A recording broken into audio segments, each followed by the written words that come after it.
오늘의 본문 말씀은 요한계시록 1장의 말씀입니다.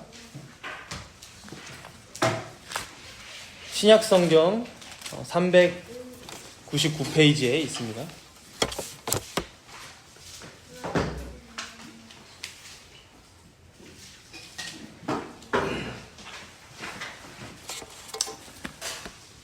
본문은 요한계시록 1장 말씀인데 봉독은 제가 1장 9절에서 20절까지 봉독하도록 하겠습니다. 요한계시록 1장 9절에서 20절까지 봉독합니다. 나 요한은 너희 형제요 예수의 환난과 나라와 참음에 동참하는 자라. 하나님의 말씀과 예수를 증언하였으므로 말미암아 반모라 하는 섬에 있었더니 주의 날에 내가 성령에 감동되어 내 뒤에서 나는 나팔 소리 같은 큰 음성을 들으니 이르되 내가 보는 것을 두루마리에 써서 에베소, 서머나, 버가모, 두아디라, 사데, 빌라델비아, 라우디게아 등 7교회에 보내라 하시기로. 몸을 돌이켜 나에게 말한 음성을 알아보려고 돌이킬 때에 7 금 촛대를 보았는데 촛대 사이에 인자 같은 이가 발에 끌리는 옷을 입고 가슴에 금띠를 띠고 그의 머리와 털의 희기가 흰 양털 같고 눈 같으며 그의 눈은 불꽃 같고 그의 발은 풀무불에 단련한 빛난 주석 같고 그의 음성은 많은 물소리와 같으며 그의 오른손에 7 별이 있고 그의 입에서 좌우에 날선 검이 나오고 그 얼굴은 해가 힘있게 비치는 것 같더라. 내가 볼 때에 그의 발 앞에 엎드러져 죽은 자같이 되매 그가 오른손을 내게 얹고 이르시되 두려워하지 말라. 나는 처음이요 마지막이니 곧 살아있는 자라. 내가 전에 죽었었노라. 볼지어다 이제 세세토록 살아있어 사망과 음부의 열쇠를 가졌노니 그러므로 내가 본 것과 지금 있는 일과 장차 될 일을 기록하라. 내가 본 것은 내 오른손의 7 별의 비밀과 또 7 금촛대라. 7 별은 7 교회의 사자요 7 촛대는 7 교회니라. 아멘.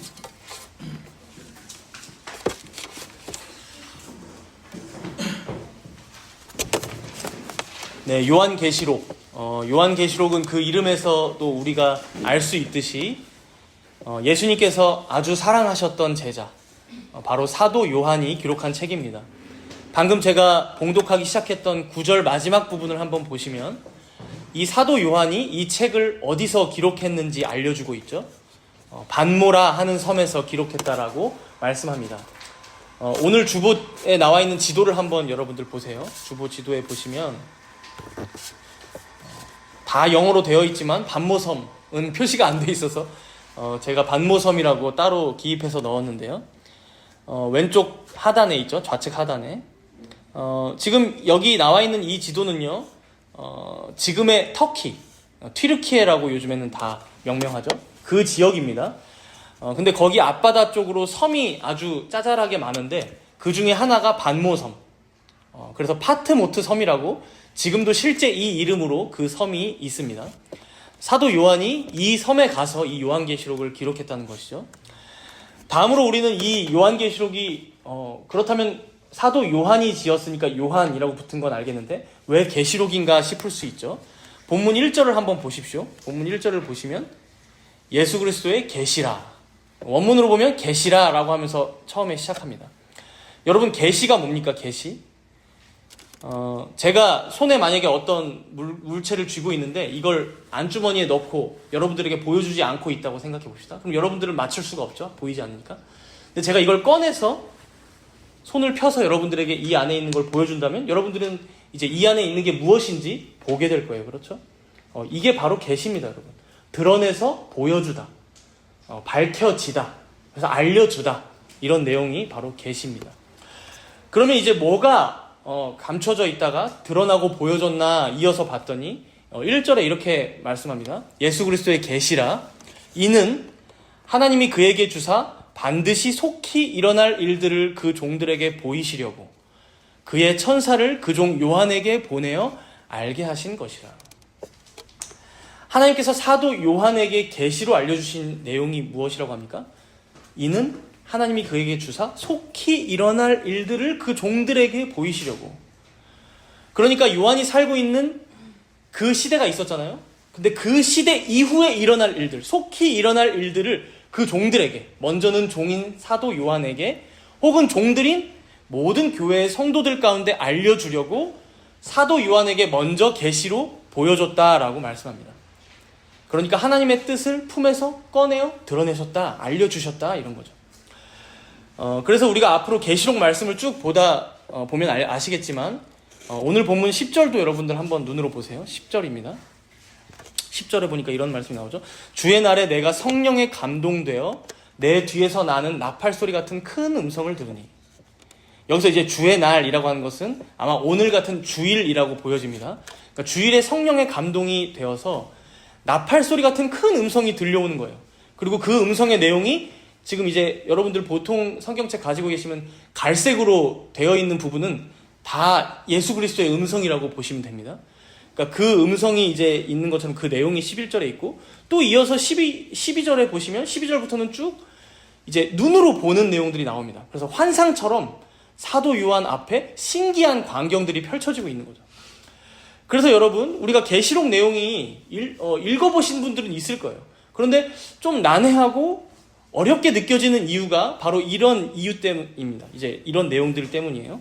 그러니까 사도 요한도 겪어보지 못한 미래의 일들을 그나마 하나님께서 음성으로 알려주시면 좀 명확하게 다가오긴 하는데, 문제는 환상 가운데 보는 내용이 많습니다. 그것도 쉽게 이해되지 않는, 우리가 평소에 볼 수 있는 광경들이 아니라 좀 신기한 그런 광경들을 보고, 그리고 또 요한이 그걸 보고 기록했다 보니까 이게 해석이 분분하게 되는 부분들이 생기는 것이죠. 더해서 아까 1절에서 우리가 이 계시록이 앞으로 속히 일어날 일들에 대해서 기록했다라고 말씀하다 보니까 이 속히라는 단어의 해석이 여러분 천차만별이에요. 바로 요한의 시대로부터 속히, 그러니까 뭐 한 100년, 200년 전 안에 있었던 예루살렘에서 있었던 일이라고 해석하시는 분들도 있고요. 그러니까 이미 과거에 다 끝난 일이라고 해석하시는 분들도 있고요. 혹은 아니다, 하나님께 속히라는 단어는 1000년, 2000년, 뭐 3000년이 될 수도 있다. 그러니까 역사 가운데 계속해서 성취되는 일들이다, 지금도 성취되고 있다라고 해석하는 경우도 있고요. 아예 아니야, 아예 종말에 예수님이 오시기 직전에 일어나는 일들이야라고, 그러니까 지금도 일어나지 않았어, 미래에 일어날 일들이야라고 해석하는 분들도 있는 거예요. 물론 이런 해석의 어떤 관점들 중에서 이것만이 정답이야 라고 하면서 다른 해석들을 배척할 필요는 없습니다. 이 해석들 모두가 절대로 이단이 아니고요, 여러분. 건전하게 해석해 볼 수 있는 범주 안에 있는 내용들입니다. 그런 내용들이 다 있어요. 그래서 이제 이런 해석들 중에서 적절하게 이 본문들은 우리가 이런 관점에서 해석하는 게 건전해, 혹은 이런 본문들은 이러한 관점과 이러한 관점이 이중적인 의미로 성취되기도 하겠구나 라고 우리가 본문을 해석할 때 좋은 해석의 그런 관점들을 차용하고 그렇게 계속해서 이제 이 요한계시록의 내용들을 우리가 보면 될 것 같아요. 그래서 이제 오늘 본문 1장의 내용들을 우리가 좀 먼저는 1장이잖아요. 이제 잘 정리하고 이제 다음 주로 넘어가고자 하는데요. 오늘 설교 제목이 뭡니까, 여러분? 오늘 설교 제목? 예수의 환난과 나라와 참음, 세 가지 키워드가 있습니다. 이게 이제 어디에 나옵니까? 오늘 본문 안에서 어디에 나오고 있죠? 몇 절에 나오죠? 제가 방금 봉독했었던 내용 중에 하나인데 9절에 나오고 있어요. 이걸 이제 제가 제목으로 꼽은 이유는 바로 이 세 가지 키워드, 환난, 예수의 나라, 예수의 참음, 이 세 개의 키워드로 오늘 본문 1장의 내용을 우리가 정리해 볼 수 있을 것 같아서예요. 그리고 또 여러분들 기억에도 더 잘 남으실 수 있을 것 같고요. 그래서 먼저 첫 번째, 예수의 환난이라는 키워드로 내용을 좀 살펴보고자 합니다. 우리 함께 본문 9절을 읽어보도록 하겠습니다. 본문 9절입니다. 함께 읽습니다. 나 요한은 너희 형제요, 예수의 환난과 나라와 참음에 동참하는 자라. 하나님의 말씀과 예수를 증언하였으므로 말미암아 반모라 하는 섬에 있었더니. 여기서 먼저 요한이 나 요한은 너희 형제요 라고 말하고 있죠. 지금 이 계시록을 받아 읽는 자들에게 나 요한은 너희의 형제야 라고 먼저 말하고 있죠. 그럼 이 계시록을 받아 읽은 자들이 누굴까 먼저 우리가 그것을 알고 넘어가면 좋을 것 같은데요. 아까 그냥 넘어갔지만 11절에 나팔소리 같은 큰 음성으로 주님의 음성이 들려왔죠. 11절을 한번 보세요. 뭐라고 나옵니까? 이르되 네가 보는 것을 두루마리에 써서 기록해서 에베소, 서머나, 버가모, 두아디라, 사데, 빌라델비아, 라오디게아 등 7교회에 보내라 라고 하신 거예요.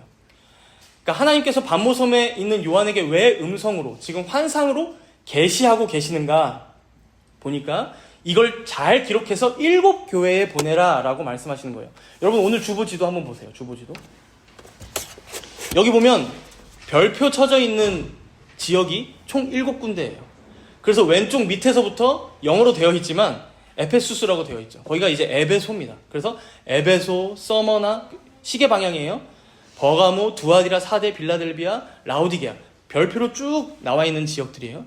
아마 요한이 이 계시록을 기록해서 에베소에게 가장 먼저 보냈을 거라고 보여요. 왜냐면 가장 가깝잖아요. 그렇죠? 그리고 해안가이고. 그래서 에베소에 보내면 이 에베소가 또 교회도 컸거든요. 여기는 교회들이 많았습니다. 인구도 많았고. 그래서 에베소 노회에 보낸 거죠. 그러니까 에베소에 보내면 그것을 이제 아마 이렇게 삥 둘러서 7지역에서 다 받아서 읽지 않았을까 싶습니다. 지금 지도에도 보시면 있지만 이 지역을 당시에 아시아 지역이라고 했어요. 지금은 서쪽, 우리는 극동아시아죠.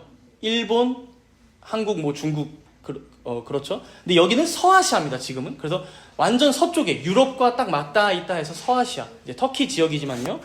그런데 이 지역에 여러분, 생각해보면 이 7교회만 있었을까요? 이 넓은 땅에? 그렇지 않다는 거죠. 당시에 이 근처에 꽤나 큰 도시들도 많이 생겨나고 있었고, 사도행전만 우리가 보더라도 이 근방에 교회들이 더 많았을 것이라고 충분히 추측할 수 있어요. 사도 바울도 여러 지역들을 돌아다녔고요. 그렇다면 왜 우리가 궁금해할 수 있죠. 왜 이 7교회만 여기에서 명시하고 계실까 하나님께서. 왜 7교회만. 다른 교회들도 있는데 다른 교회는 읽지 말라고 하는 걸까요? 여러분 이 7이라는 숫자를 성경에서 항상 자주 얘기하죠. 어떤 의미가 있습니까? 완전함, 충만함이라는 의미가 있어요. 7, 숫자 7. 특별히 더해서 이 계시록에는요, 이 숫자 7이 무려 54번이나 등장합니다. 54번. 7인, 7나팔, 뭐 7대적, 7사자. 오늘 본문만 봐도요, 7영이 나오고, 이제 성령을 의미하는 거거든요. 7영, 뭐 7교회, 7금초대, 7별. 계속 7이 계속 나와요. 그래서 우리가 7교회를 대상으로 했다, 이럴 때는 단순히 하나님께서 여기 아시아에 있는 에서버두 사빌라, 이 7교회에게만 알려주려고 이 말씀을 기록하게 하신 게 아니라 오히려 역으로 생각해야 됩니다. 역으로. 이 땅에 충만한 모든 교회들 가운데 하나님 앞에 완전하게 서 있는 그 모든 보편 교회들 가운데 기록하신 말씀이다. 그래서 요한에게 하나님께서 음성으로 환상으로 보여주셨다. 계시하셨다라고 우리가 오히려 받아들여야 한다는 거예요. 그런 의미에서 먼저는 오늘 9절에서 요한이 뭐라고 시작하고 있습니까? 나 요한은 너희 형제요. 너희. 이건 아시아에 있는 7교회들을 먼저 지칭하는 말이기도 하지만 동시에 지금 이 말씀을 듣고 있는 주님의 교회들, 성도들 모두에게 나는 너희의 형제야. 너희와 함께하는 형제야라고 말하고 있는 거예요. 여러분 형제가 무엇입니까? 한 부모님 아래에서 자라죠. 그래서 밥도 함께 먹고 잠도 같이 자기도 하고 함께 뒹굴면서 놀고 모든 것을 함께 공유하고 나누고 함께 배우고 함께 자라는 것이 바로 형제예요. 그야말로 모든 것을 함께 하는 게 형제입니다. 그렇다면 왜 요한이 지금 이걸 말하고 있나 싶은데 뒤이어 이렇게 말하죠. 내가 너희의 형제이기 때문에 예수의 환난, 나라, 참음에 동참하는 자라는 거예요. 동참하는 자. 함께 하는 자라는 거예요. 그러니까 지금 풀어서 얘기하자면 뭡니까? 너희 앞에만 환난이 있는 게 아니야. 나도 그 환난에 동참하고 있어. 너희만 하나님 나라의 백성이 된 게 아니라 나도 함께 그 백성이야. 그리고 너희만 참고 인내하고 있는 게 아니라 나도 함께 인내하고 있어라고 얘기하고 있는 거예요. 실제로 여러분 이 뒤에 이어지는 말씀을 또 보니까 왜 요한이 지금 반모섬에 가 있는지가 나오고 있죠. 여러분 요한이 단순히 휴가 즐기러 반모섬에 가지 않았겠죠. 뭐라고 나옵니까? 하나님의 말씀과 예수를 증언하였음으로 말미암아 반모라 하는 섬에 있었던 거예요. 여러분 당시에 예수님의 제자들 사도들은요 여기저기 흩어져서 복음을 전하고 다녔고 교회를 세우며 다녔을 거예요. 사도행전에서는 그게 이제 뭐 베드로나 사도 바울에 집중돼서 이제 내용이 나오고 있지만 그 둘만 그러지 않았다는 것이죠. 사도 요한은 아마 추측되기로요, 이 에베소 교회를 중심으로 이 아시아 지역에서 교회를 세우며 다녔을 것이라고 보입니다. 문제는 당시가 어떤 시대입니까, 여러분? 로마 제국 시대죠. 여러분, 로마 제국 시대는요, 로마의 황제를 신으로 추앙하지 않으면 당연히 핍박받고 잡혀가는 시대였습니다. 그런 중에서 이제 유대인 족속들은, 저 족속들은 여호와 하나님이 아니면 섬기질 않아, 아예 그냥 포기해서 그냥 봐준 것 뿐이에요. 그 유대인들은 그냥 하나님을 섬겨도 봐준 거예요. 황제를 신으로 안 섬겨도 그냥 공생했던 관계예요. 저들은 끝까지 싸우기 때문에 그런 역사도 있었고요. 그런데 거기서 파생되어 나온 것처럼 보이는 그리스도교, 이 기독교는 뭔가 또 다르다 보니까 여러분 타겟이 된 거예요. 완전한 핍박의 대상이 되었습니다, 당시에. 그렇다 보니까 당시 전승에 의하면요, 이 사도 요한을 잡아다가 펄펄 끓는 가마솥에 집어넣었다고 합니다. 사도 요한을. 그런데 죽지 않고 기적적으로 살아나왔다고 해요. 그러니 이 인간은 죽일 수가 없구나 싶어서 어디로 유배를 보낸 거겠습니까? 지금 반모라는 섬, 파트모트 섬에 유배를 보낸 거예요. 여러분, 지도를 우리가 봐서 알지만 여러분, 아시아는 대륙도 크고 큰 도시들도 실제로 많았고요, 사람도 많고 살만한 지역이었어요. 그런데 반모섬은 어땠을까요? 당시에 최악의 유배지였습니다. 최악의 유배지. 사람도 많이 살지 않았고 물도 구하기 힘들고 그 섬 자체가 여러분 감옥이었어요. 그냥 유배 당하는 사람들. 겨울엔 춥고요. 더해서 당시에 여기에 채석장이 있었다고 해요. 그래서 이제 좋은 돌들을 캐가지고 대륙으로 보내는 거죠. 그러다 보니까 여기 유배 온 죄수들은 쉬면서 지내는 게 아닙니다. 그 힘든 중노동을 해야만 했다고 해요. 그래서 지금까지 알려지기로는 예수님의 12 제자들이 모두가 이제 늙기 전에, 자연사 하기 전에 다 잡혀서 순교당했지만 이 사도 요한만큼은 이 반모섬에서 쭉 살다가, 오랫동안 살다가 자연사 했다라고 알려져 있어요. 여기 들어온 뒤로부터 쭉 살았던 것으로 보입니다. 지금 이런 배경들을 가지고 있는 상태에서 지금 요한이 뭐라고 말하고 있는 거예요? 나 요한은 너희의 형제요, 예수의 환난에 동참하는 자다. 여러분, 당시에 이 계시록을 받아 읽는 7교회의 심정을 우리가 한번 생각해 보면요, 좀 전까지만 해도, 얼마 전까지만 해도 예수님의 제자, 그리고 예수님께 그 사랑받았던 사도 요한이 우리와 함께하고 우리의 지역으로 와서 우리의 교회들을 방문해서 말씀을 전해주고 그렇게 곳곳에서 교회를 세우고 우리들을 섬겨줬어요. 그런데 그런 요한이 붙잡혀가서 끓는 가마솥에 들어가질 않나. 간신히 살아나왔더니만 그 최악의 유배지라고 불리우는 반모섬에 끌려가질 않나. 그러니까 이들의 상황도 여러분 더 악화될 뿐이죠. 여전히 지하교회에 모이고 있고, 여전히 동굴 파서 거기에 모이고 있고, 로마 제국의 시선을 피해서 겨우겨우 예배드리고 있고, 가끔은 그것이 또 들켜서 내 가족이 끌려가고 내 친구가 끌려가서 화형에 처해진다거나 사자밥이 되는 것을 목격한다거나, 여러분 그런 환난을 겪고 있던 자들이 바로 7교회의 성도들이었어요. 그러니 이들의 마음이 어떻겠습니까? 예수 믿는 게 이렇게 힘든 일인가? 우린 정말 끝까지 예수를 믿어야 할까? 잘하고 있는 걸까? 이제 마지막 사도라고 불리우는 저 요한마저도 잡혀가고 우리 곁에 없는데 우리는 정말 잘할 수 있을까? 별 생각이 다 들었을 수 있다는 것이죠. 지금 그런 그들에게 요한이 시작하면서 말하고 있는 거예요. 나 요한, 너희의 형제 요한도 여기 반모섬에 있어. 나도 너희와 함께 이 환난에 참여하고 있어. 동참하고 있어.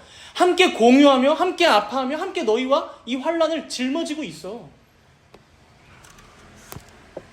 더해서 여러분, 우리가 예수님을 믿는 한 형제다, 한 가족이다, 한 몸 된 그의 교회다라고 할 때는 가장 먼저 어떤 의미가 있습니까? 우리끼리 어떻게 형제가 됩니까, 여러분? 우리끼리 어떻게 하나가 됩니까? 가장 먼저는 우리의 주님, 예수님께서 우리의 형제이기 때문에, 우리의 맏아들이 되셨기 때문에 우리가 한 형제가 되는 거예요. 그렇죠? 즉 예수님이 우리의 맏아들이 되시기 때문에, 우리의 형제가 되시기 때문에 그 안에서 그와 형제인 우리 모두가 한 형제가 되었다는 것이죠. 그렇다면 왜 여러분 우리 예수님께서 우리의 맏아들, 우리와 피를 나눈 형제가 되셨습니까? 히브리서 2장 17절에는 그 이유를 이렇게 설명해요. 들어보십시오. 히브리서 2장 17절. 그가 범사의 형제들과 같이 되심이 마땅하도다. 이는 하나님의 일에 자비하고 신실한 대제사장이 되어 백성의 죄를 속량하려 하심이라. 백성의 죄를 속량하시기 위해서. 모든 면에서 우리와 똑같이 한 형제와 같이 사람이 되셨던 이유는 바로 범죄하여 타락한 죄인들인 우리가 겪어야 할 그 모든 어려움과 환난과 고난을 친히 겪으시고 당하시기 위해서. 그래서 우리의 죄를 속량하시고 구속하시기 위해서 그렇게 하셨다는 거예요. 사랑하는 성도 여러분, 우리가 예수님과 한 형제가 되었다는 것의 의미는요, 그가 베푸시는 모든 구원에 참여함과 동시에, 그러니까 그의 구속의 은택을 다 입고 참여하게 됨과 동시에 그리스도의 남은 고난에도 함께 동참하는 자가 되는 것임을 여러분들 꼭 잊지 마시기 바랍니다. 이것을 요한은 오늘 본문 9절에서 나 요한은 너희의 형제요 예수의 환난에 동참하는 자라고 말씀한 거예요. 예수의 환난에 동참하는 자다. 물론 여기서 우리는 오해해서는 안 됩니다. 마치 우리가 당하는 고난과 환난이 그럼 우리가 구원받는 데 있어서 필수 조건이냐, 고난 받아야만 구원받느냐, 이런 의미가 아니죠, 여러분. 그런 하나님의 진노와 저주, 구원과 관련된 진노와 저주는 우리 예수님께서 이미 다 받으시고 대신 받으시고 우리를 속량하셨어요. 모든 값을 이미 다 지불하셨어요. 단지 우리가 예수님 믿고 구원받았다고 해서, 그렇게 하나님의 자녀가 되고 교회를 다니고 성도가 되었다고 해서, 그러니까 이제는 모든 고난과 환난이 우리 인생 가운데 그치고 마냥 해피한 삶들이 쭉 이어지느냐? 그렇지 않다라는 거예요. 오히려 고난과 환난은 성도들에게 마치 필수 코스처럼 남아있다는 거예요. 필수 코스처럼. 사실 이 진실을 우리는 대면하고 싶어 하지 않는데요. 예수님께서는 자신의 제자들에게도 이렇게 말씀하셨어요. 생전에. 마태복음 10장 22절에 보니까 이렇게 말씀하시죠. 또 너희가 내 이름으로 말미암아 모든 사람에게 미움을 받을 것이나. 내 이름 때문에 너희들 모든 사람에게 미움 받을 거야. 그런데 끝까지 견디는 자는 구원을 얻으리라. 세상이 너희를 미워할 수밖에 없을 거야. 왜 그렇습니까? 세상은 공중 권세 잡은 자 사단이 쥐락펴락하고, 또 주를 믿지 않는 자들은 결국 진리를 거부할 텐데 너희들을 가만두겠냐 이것이죠. 그러니 당연히 너희들 미움받고 박해받을 것인데 그것을 끝까지 견디는 자는 구원을 얻으리라. 이것은 여러분 또 우리가 잘 생각해야 될 게 있어요. 끝까지 견뎌야만 구원을 받는다라는 의미가 아니라 구원을 얻는 자들은 끝까지 견디게 하실 것이다 라는 의미입니다. 영생 얻는 자들은 그 모든 환난과 핍박 속에서도 주께서 붙들어 주시고 그를 견디게 할 것이다 라는 의미가 있어요. 그러니 그런 환난과 고난을 이상히 여기지 말아라. 내가 당했던 환난에 너희가 참여하는 것이고 그리스도를 형제로 둔 모든 이들은 이 일들을 겪을 것이다 라고 말씀하신 거예요. 그래서 여러분 베드로도 이 말씀을 직접 들었던 베드로가 베드로전서 4장 12절에 이렇게 말씀하는 거예요. 사랑하는 자들아, 너희를 연단하려고 오는 불시험을 이상한 일 당한 것 같이 이상히 여기지 말아라. 너희들에게 오는 불시험, 너희들 연단하려고 오는 거니까 이상하게 여기지 마. 그런 거 올 때 놀라지 마. 사랑하는 성도 여러분, 어쩌면 세상의 모든 사람들이 힘들게 살아갑니다. 요즘 특히나 더 그런 것 같아요. 고난과 환난을 겪으며 살아갑니다. 그렇다면 그렇게 똑같은 고난을 겪으면서도 성도들과 불신자들이 다른 점은 무엇입니까? 궁극적으로 다른 점. 모두가 힘들다고 하는데 여러분, 성도들은요 그 환난 앞에서 오히려 즐거워할 수 있는 자들입니다. 즐거워할 수 있는 자들. 왜 그렇습니까? 이 고난과 환난이 단지 우리를 멸망시키고 힘들게 하고 좌절시키려고 오는 환난이 아니라 오히려 우리를 연단시키시고 인내하게 하시며 온전케 하시는 시험이 된다는 사실을 우리가 믿기 때문이에요. 여러분, 야고보 사도는요, 야고보서 1장 2절에 이렇게 말씀해요. 내 형제들아, 너희가 여러 가지 시험을 당하거든 온전히 기쁘게 여기라. 이는 믿음의 시련이 인내를 만들어내는 줄 너희가 알미라. 베드로 사도도 베드로전서 4장 13절에 오히려 너희가 그리스도의 고난에 참여하는 것으로 즐거워하라. 그리스도의 고난에 참여하는 것, 그것은 너희들 즐거워해라 이겁니다. 바울 사도도 뭐라고 얘기합니까? 로마서서 5장 3절에 다만 이뿐 아니라 우리가 환난 중에도 즐거워하나니 이는 환난은 인내를, 인내는 연단을, 연단은 소망을 이루는 줄 알미로다. 여러분, 혹시 환난의 시기를 지나고 계십니까? 여러 어려움들과 역경 가운데 힘겨우십니까? 방금의 이런 사도들의 말씀들, 하나님의 말씀들을 기억하면서 오히려 즐거워하고 기뻐함으로 이 모든 시기들을 잘 견뎌나가시기를 바랍니다. 주께서 여러분들 앞에 놓여있는 그 환난들을 통해서 여러분들을 연단하시고 인내하게 하시며 더욱더 풍성하게 구원의 소망을 품게 하실 것입니다.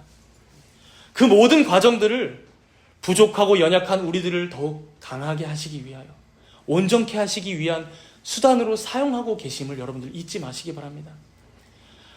더해서 오늘 말씀처럼 그 환난을 여러분들 혼자 겪고 있는 것이 아님을 여러분들 꼭 기억하시기 바랍니다. 먼저는 우리의 맏아들이요 형제 되신 우리 예수님께서 이미 우리가 받을 시험들을 다 먼저 당하셔서 친히 체휼하시고 친히 중보기도 하고 계심을 여러분들 기억하시기 바랍니다. 또한 오늘 요한이 말했던 것처럼 모든 사도들이 우리와 한 형제로서, 우리는 사도들이라고 하면 그냥 멀리 떨어져 있는 사람들이라고만 생각할지 모르지만 사도들이 얘기하는 거예요. 한 형제다. 함께 고난을 당하고 있다. 함께 환난을 겪었어. 라고 말씀한 것도 잊지 마시기 바랍니다. 장차 그날이 되어서 우리가 천국에서 사도들을 만나게 되면 사도 형들이 여러분 수고했다.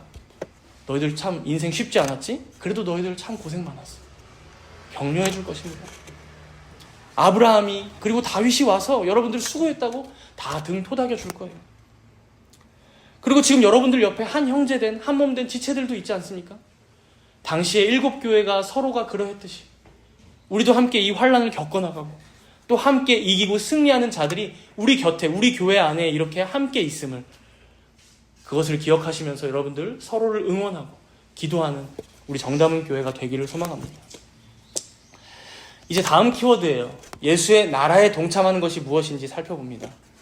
우리가 지금까지 봤지만 우리가 예수의 남은 고난에 참여하고 형제된 성도들의 환난을 함께한다, 이것만 생각하다 보면, 환난을 우리가 항상 겪어야 된다 이걸 생각하다 보면, 아, 우리는 맨날 두드려 맞나? 마치 링 위에 올라가서 계속 펀치만 맞고, 그렇죠? 맨날 지기만 하나? 넉다운 되고, 일어날 수는 있는데 맨날 넉다운 되고, 우리는 맨날 그렇게 지질이 궁상처럼 울면서 견디면서 버티기만 해야 하는가? 가끔 이렇게 생각이 되다 보면 우리는 가끔 오해하기도 합니다. 우리가 균형을 잡아야 할 내용이, 그래서 이 나라, 환난 다음에 이어지는 나라에 대한 내용인데, 우리가 환난을 당하긴 하지만 그렇다고 우리가 지는 쪽에 서 있다거나 여러분, 더 약한 쪽에 서 있는 자들은 결코 아니라는 것을 여러분들 꼭 기억하셔야 합니다. 그리고 이 내용이 바로 예수의 나라에 동참한다라는 의미, 예수의 나라의 백성이 되었다라는 의미라는 것을 오늘 본문은 명확하게 보여주고 있어요. 오늘 본문 우리 12절과 13절을 함께 읽어보겠습니다. 12절과 13절입니다. 이제 환상을 보기 시작하는 거예요. 12절 13절 있습니다. 몸을 돌이켜 나에게 말한 음성을 알아보려고 돌이킬 때에 7 금촛대를 보았는데 촛대 사이에 인자 같은 이가 발에 끌리는 옷을 입고 가슴에 금띠를 띠고, 바로 앞에 11절에서 이제 에서보드 사빌라, 그 7교회에게 이 계시를 적어서 보내라, 그 음성을 말씀하신 분이 누군가 해서 이제 궁금하니까 뒤돌아본 거예요. 그런데 7 금촛대가 서 있고, 그리고 그 사이에 이제 그 가운데라는 단어인데, 그 가운데 인자 같은 이가 발에 끌리는 옷을 입고 가슴에 금띠를 띠고 서 있다는 거예요. 이제 이런 설명들이, 알아듣지 못하겠는 설명들이 16절까지 쭉 이어지고 있는데, 이게 무엇을 의미하고 있는지 간단하게 우리가 살펴보면 좋을 것 같아요. 먼저 7 금촛대는요, 여러분, 구약의 성막이 있잖아요. 구약의 광야의 성막이 있었잖아요. 성소 안에 들어가 보면 제사장들만 들어갔겠죠. 3가지의 물건들이 그 안에 있었습니다. 촛대, 그리고 떡상, 정면에 향단이 있습니다. 그리고 그 안에는 이제 지성소가 있고, 그 지성소 안에는 언약궤가 있었죠. 근데 이 중에 지금 7 금촛대는 바로 그 성막 안에 있었던 촛대를 얘기합니다. 금촛대로 만들었거든요. 근데 이 촛대를 보면요, 가지가 양쪽으로 3개씩 나 있습니다. 그리고 가운데 중앙에 가지가 하나가 더 있어요. 그러면 총 몇 개입니까? 3개씩 하나, 7 금촛대인 거죠. 바로 지금 그걸 이제 얘기하면서 이걸 뭐에 비유하고 있냐면 오늘 본문 제일 마지막 20절을 보세요. 20절. 제일 끝에 보니까 7초 때는 뭐라고 합니까? 7교회니라라고 얘기합니다. 교회를 의미합니다. 그런데 그 가운데 지금 누가 서 있습니까? 인자 같으니. 여러분, 인자라는 것은 이제 한문이지만 사람의 아들이죠. 사람의 아들. 누굴 의미할까요? 당연히 예수님을 의미합니다. 예수님은 참 사람으로 이 땅에 오셨어요. 그러나 한편으로는 참 하나님이시죠. 그래서 지금 어찌 보면 지금 여기서부터 설명되고 있는 예수님의 모습은 부활하신 이후에 예수님께서 얼마나 영화로우신지를 설명하고 있는 거예요.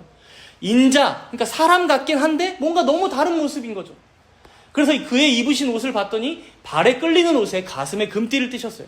이건 구약의 제사장들이 입었던 옷을 말하는데요. 예수님께서 우리의 제사장으로서 대신 제물이 되어주시고 제사를 드려주셨다. 이걸 지금 설명하고 있는 거예요. 즉 우리를 구원하신 대제사장이 7 금초대 가운데, 즉 7 교회 가운데, 아니 보편 교회 가운데, 더 말하자면 우리의 교회 가운데, 지금 이 정담은 교회 가운데 서 계시더라라는 거예요. 이어서 14절에 보니까 그의 머리와 털이 어떻습니까? 흰 양털 같고 눈 같으며 그의 눈은 불꽃 같다. 여러분 마태복음 17장에 보면요, 어느 날 예수님께서 제자들 중에 수제자 3명을 딱 데리고, 베드로, 야고보, 요한 이 3명을 데리고 높은 산에 올라가세요. 근데 거기서 영광스러운 모습으로 변형되는 걸 이 3명이 보는데 그때 모습을 이렇게 설명합니다. 그 얼굴이 해같이 빛나며 옷이 빛과 같이 희어졌더라. 아마 이 자리에 오늘 그 사도 요한도 있었기 때문에 그런 비슷한 광경을 또 보지 않았을까 싶어요. 그러니까 예수님께서는 우리와 똑같은 사람의 모습이긴 한데 인자 같은데 옷이 희고 눈 같은 거죠. 그러니까 그분은 전혀 죄가 없으신 정결하시고 거룩하신 하나님임을 나타내는 거예요. 불꽃 같은 눈은 뭡니까? 불꽃 같은 눈동자. 그가 보지 못하실 것이 없는 것이죠. 어떠한 죄도 그 앞에서 숨길 수 없고 어떠한 거짓도 그 앞에서 있을 수가 없는 공의로우신 분이라는 걸 말씀합니다. 이어서 15절에 보시면요, 그의 발은 또 어떻다고 합니까? 풀무불에 단련한 빛난 주석 같고. 여러분 주석은 여기서 굴이나 동이죠. 이걸 풀무불, 그러니까 뜨거운 불에 넣어서 단련하면 그렇게 휘황찬란하게 빛난다고 합니다.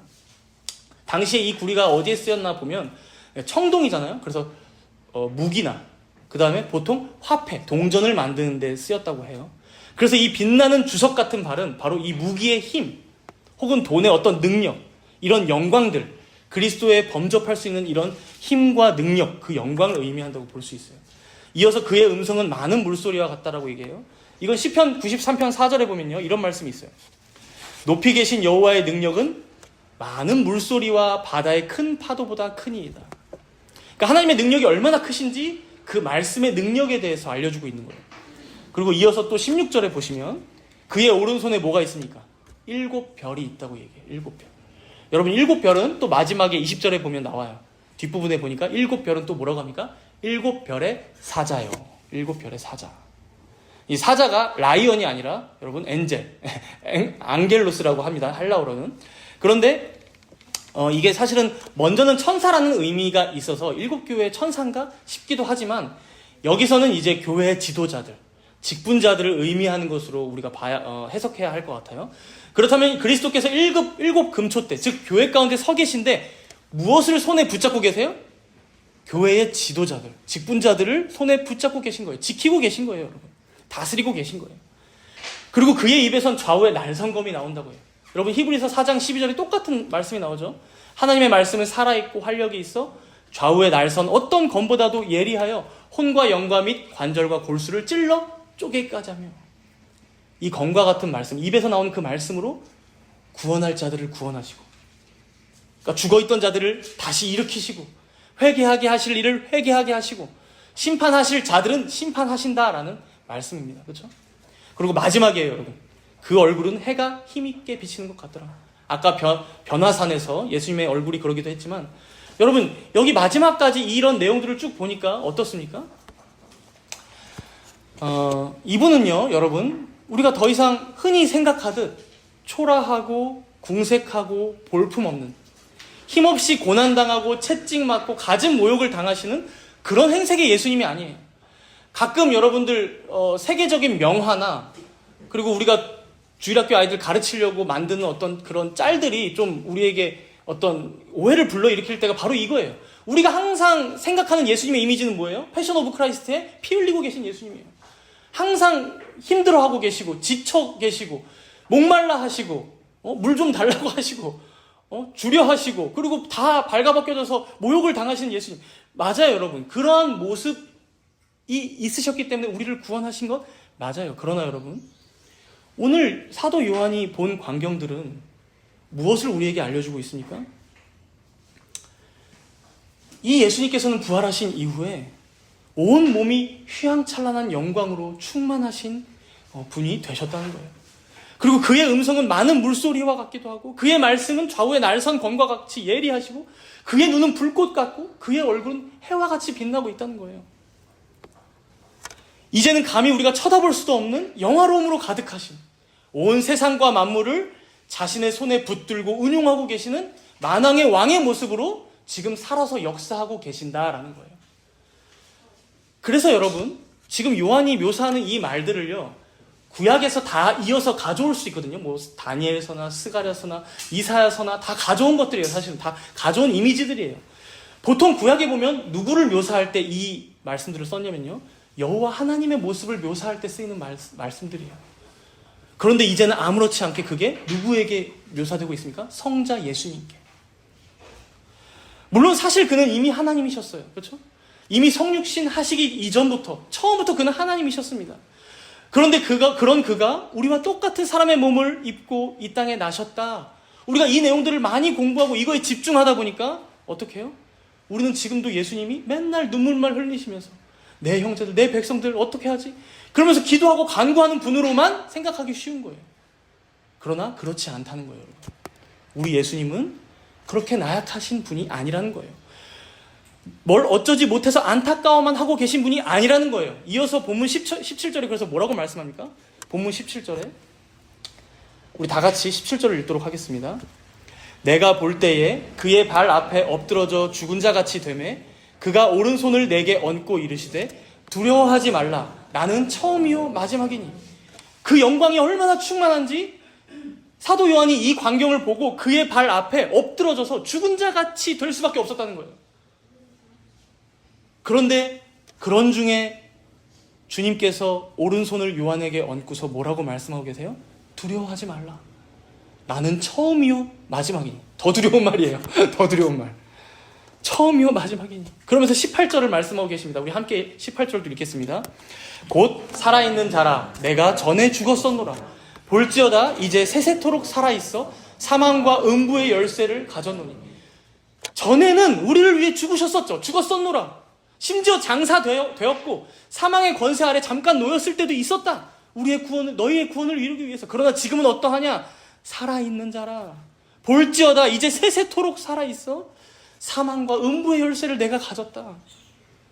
여러분, 생명과 죽음, 천국과 음부의 열쇠가 누구께 있다는 거예요? 바로 우리 예수님께 있다는 거예요. 그분이 바로 우리의 처음이시고 마지막이라는 거예요. 모든 세상의 역사가 그분으로부터 시작되었고 마지막도 그분께서 마무리하신다는 거예요. 더 중요한 것은 또 무엇입니까? 그런 그분께서 그의 교회들, 그의 백성들, 성도들을, 여러분들을 손에 붙들고 계신다. 보호하고 계신다. 여러분들 가운데 거하심으로 함께하고 계신다. 인도하고 계신다는 거예요. 우리는 종종 예수님을 믿고 구원받았고 또 교회 다니고 신앙생활 한다고 하면서 우리를 위해 죽으신 예수님, 이것까지만 믿고 그 이후에 이렇게 영광스럽게 살아계신, 그래서 우리의 모든 삶을 주관하고 계시는, 아니 심지어 세상의 모든 역사를 다스리고 계시고 그의 능력으로 못하실 것이 없으신 이 만왕의 왕이신 예수님을 실제로 믿지 못하고 살아갈 때가 얼마나 많은지 몰라요. 그러니 어떻습니까, 여러분? 방금 먼저 얘기했던 환난 중에, 고난 중에, 역경 가운데 그저 힘들기만 한 거예요. 힘들기만. 겨우겨우 버티며 살아가는 거예요. 낑낑대며 질질 끌려만 가는 거예요. 그러나 사랑하는 여러분, 우리와 한 형제 되신, 우리의 머리 되신, 우리의 왕이신 그분께서 부활하사 지금 살아 계시다는 거예요. 승천하셔서 하늘 보좌 우편에서 온 세계를, 온 우주를 자기의 뜻대로 경영하고 계시다는 거예요. 그 앞에는 대항할 세력이 없고 그에게 반항하는 자들이 없으며 생사화복이 다 그의 뜻대로 운영되고 있다는 거예요. 그러니 사랑하는 여러분, 그의 한 형제된 여러분, 그의 백성이신 여러분, 무엇이 두려우십니까? 무엇이? 두려워하지 말라. 나는 처음이요 마지막이니.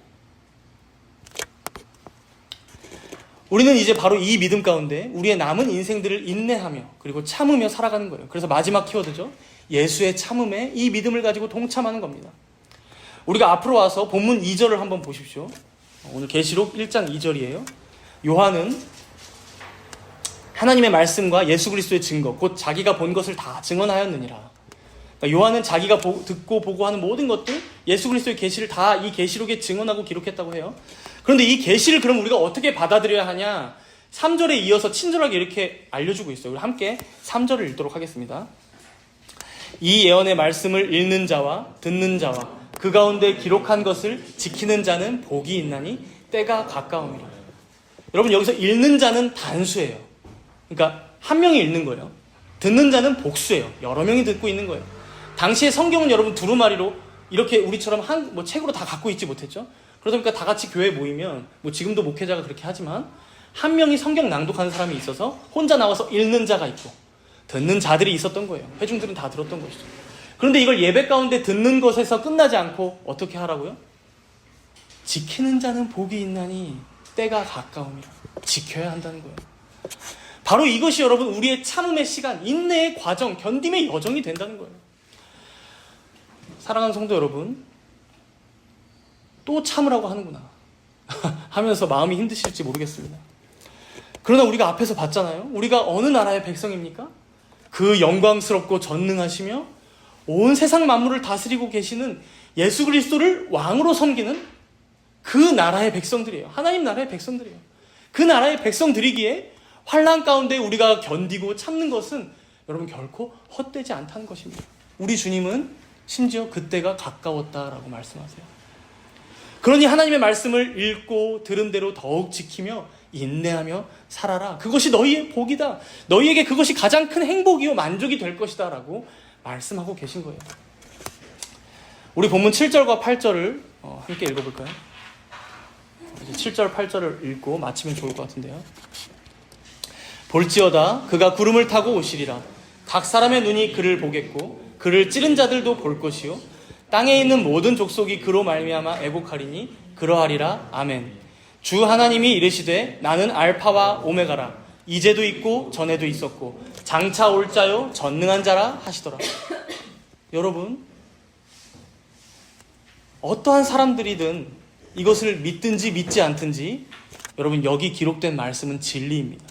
우리 주님은 반드시 다시 오십니다. 그리고 그때가 되면 지금 사도 요한이 묘사했던 그 예수님, 그 전능하신 만왕의 왕을 각 사람들 모두가 자신들의 눈으로 직접 보고 확인하게 될 거예요. 그때가 되면요, 진리를 믿지 않고 거부하며 복음을 받아들이지 않고 주의 백성들을 핍박하며 찔렀던 자들 모두가 애곡하게 된다는 거예요. 애곡. 그러니 사랑하는 여러분, 알파와 오메가요. 이제도 있었고 전에도 있었고 장차 올 자이신 전능하신 그분의 말씀을 읽고 듣고 지키는 자들은 얼마나 복 있는 자들입니까? 현재의 고난이 있다 하더라도 여러분 장차 올 그 영광과는 비교조차 되지 않을 것입니다. 성막에서 7 금초대의 역할을 생각해보면 그 캄캄한 성소를 항상 빛으로 비추고 밝히는 역할이었습니다. 그리고 오늘 그 금초대에 비유된 교회들의 사명 또한 마찬가지입니다. 여러분, 교회 밖에는 세상에는 진리가 없어요. 어둡고 방황하는 영혼들만 가득할 뿐입니다.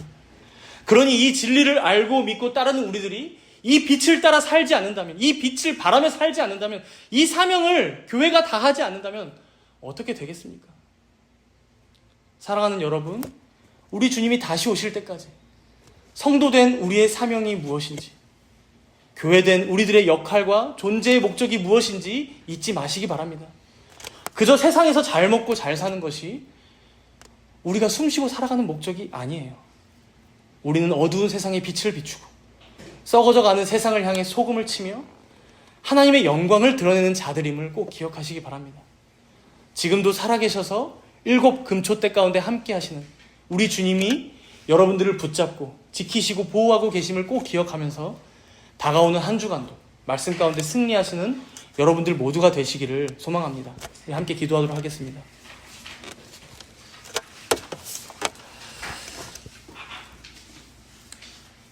성도의 진정한 능력은 환난 중에도 고난 중에도 즐거워하고 기뻐하는 것에 있는데, 마치 우리는 우리가 믿는 우리 주님까지 다 패배하신 것처럼 주님께 은혜를 간구하지도 않고 그분께 우리의 문제들을 의탁하며 맡기지도 않고 그분의 선하신 인도하심과 일하심을 믿지도 못하며 살아가고 있진 않은지, 환난들 앞에서 우리의 모습들이 어떠했는지를 다시금 되돌아보며 회개하도록 하겠습니다. 오늘 말씀을 통해 우리가 어떤 나라의 백성인지, 어떤 왕께서 우리를 보호하시고 다스리고 계신지를 우리가 확인했습니다. 그 하나님께 날마다 감사함으로 우리의 모든 문제들을 맡기고 의탁하며 즐겁고 기쁜 마음 가운데 이 시간을 참고 견디고 인내하며 주의 말씀을 따라 행하고 순종하며 승리하는 우리 모두가 되게 해달라고 우리 함께 간절히 회개와 감사의 간구로 나아가도록 하겠습니다.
나는 알파와 오메가라, 이제도 있고 전에도 있었고 장차 올 자요 전능한 자라고 말씀하신 주님, 우리가 살아가는 인생이 때로는 너무도 버겁고 분주하고 정신없이 살아가다 보니 진정 내가 섬기고 따르는 분은 누구신지, 그분이 왕이신지 전능하신 분이신지 다시 오실 분이신지조차 잘 생각하지 못하며 지낼 때가 참 많았습니다.